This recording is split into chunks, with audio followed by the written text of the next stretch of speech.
brothers. They were from down here in Michoacan, which is in this part of Mexico. Right? Cilau comes from up here. This is Nayarit. And a combination of the states of Nayarit and Jalisco are where his tribe lives. He's actually from a Native American tribe in Mexico. They're called the Huichol. And as you know from Spanish, the H is silent, so it's spelled Huichol. They refer to themselves as Huirarica, which is their indigenous language. And, excuse me, this whole area, of course, North America, Canada. Salud. Salud. Thank you very much. Muchas gracias. Okay, so all of North America here, Canada, United States, and Mexico.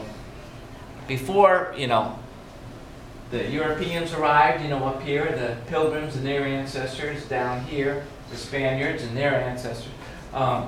This is all Native Americans, right? We had tribes here in New England, Narragansett, Algonquin, Abenaki. Here we had the Lakota, the Sioux, Navajos, Hopis, and so forth.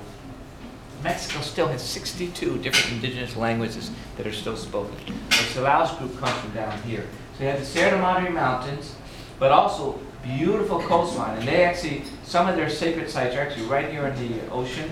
Cilau, the homeland is up here in the mountains, but often the Huicholes will come down to the tourist areas. Maybe you've heard of Puerto Vallarta. It's a beautiful resort right here. He's right now staying in a house just about an hour north of Puerto Vallarta, right on the ocean, called Sayulita.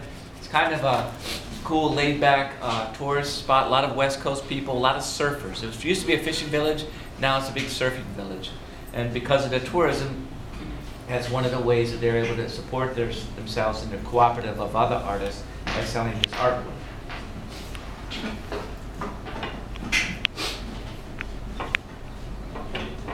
Here. Alrighty. So, the artwork. This is not just about creating beautiful artwork. These the yarn paintings, which is what you see here, the big circular one, blue one there, some of these. These were actually made originally as offerings. Just like many Native American tribes are very connected to the earth, to the environment, to the elements, to plants, animals, minerals, everything.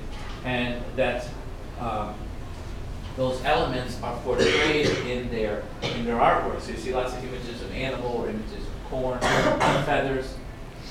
And so these were actually, in the early days, made as an offering, presented at a sacred spot, and actually buried into the earth as part of their ceremony.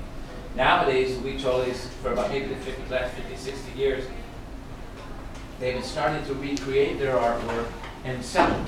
So this work represents about 50 different families who, of different level of ability, are yarn painters. Cilau himself started out, he grew up with this in his family, watching his father, who was a brilliant artist, and grew up watching his father, just similar to the Hortas. And you grow up in Mexico, you have, if you're around an art community, you learn that skill. Often your parents pass on those lessons. So he learned at an early age, and now he's been living off of his art for about 7 years. He's still very, very young, but he's been all over the world. He turned down an offer to go to Colombia and, where was it, Colombia and Spain this year. But he's still going to go I think he just got invited to go to France, he's going to go there, Thailand later on in the year. He was just already up in Miami, going back after this tour, he's going back up to New York, so we were lucky to have him in this busy schedule. He does just a beautiful job interpreting the world around him through his artwork. And throughout the day, he's working on a yarn painting for your school.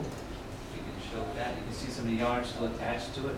He's making a pattern, looks like a geometric pattern, but it's a symbol for knowledge. So these yarn paintings can take several hours to several days to months.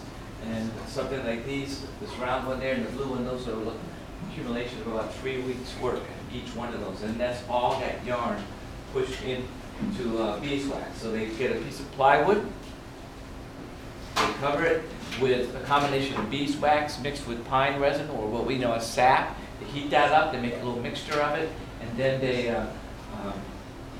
put it onto the board, and then they push yarn, individual strands of yarn, one at a time. So it's quite elaborate.